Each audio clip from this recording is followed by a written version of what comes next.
Ang presidente corrupt. Ano? Di totoo yan. Huwag kang mag-isip ng ganyan. Wala kaming ginawang masama. Bakit mo sinasabi yan? Kita ko lahat ng ebidensya. Hindi pinapaliwanag ko. Sa likod ng trono ng kapangyarihan, nakatago ang kadiliman.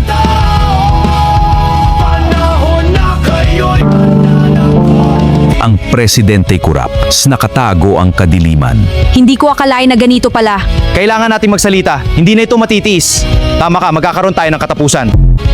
Si Presidente Rodrigo Rodi Villamor, ang taong hinahalal ng sambayanan. Pero ang totoo, siya ay isang corrupt na leader. Ginagamit niya ang kapangyarihan para sa sariling interes.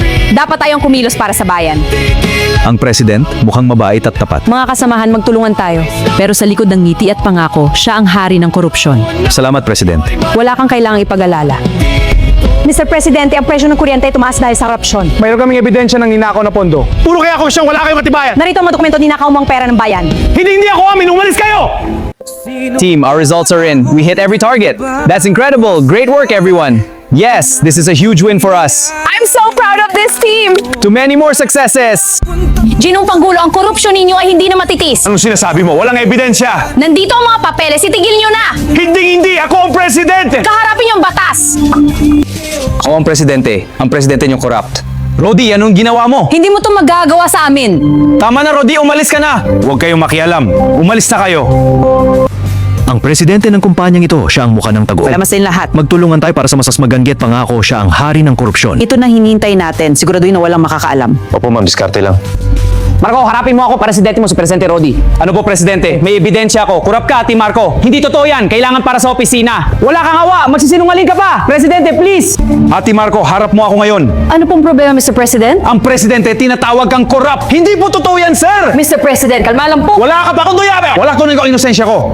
Marco, lahat ng kontrata sa bagong highway, 30% sa akin. Hindi pwede yan, Marco. Malaking riesgo. Walang kokontra, sundin niyo ako. Paano kung mahuli tayo? Hindi mangyayari. Akin ang usapin. Walang tanong, walang reklamo. Ito ang paraan para natili tayo sa poder. Opo, President. Mabuti, sundin nyo lang ako. Opo, Presidente, susunod po. Kami po ay kasama nyo. Walang problema, President. Sir, may investigasyon na po mula sa Senado. Si Senador Reyes parang may hawak na ebidensya. Huwag ka mag-alala. Walang ebidensyang makakasira sa atin. Pero sir, delikado na ito. Sundin mo na lang ang utos ko! Reyes? Reyes? Hes! Grabe naman! Hindi nga, boss. Yang traidor na yan, sabihin mo sa kanya, isang utos ko lang, wala na siyang upuan bukas pa lang. Opo, ma'am. Sasabihin ko po agad.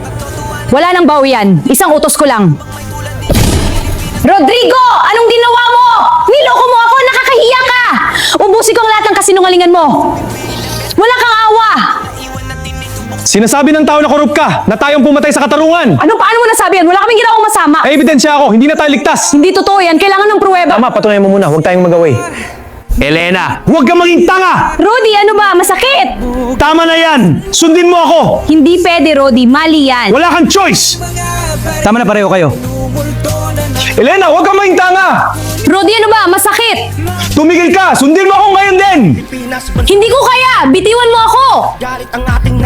Great work, team. Yes, great results! Thank you! On to the next. Ready? Lahat ng ito para sa atin. Para sa pamilya. Kung hindi ko gagawin to, tayo ang maubos. Tama ka, kailangan nating magtulong. Magkakasama tayo. Dad, you're here. Dia, my dear, I missed you. I missed you too, Dad. It's good to be home.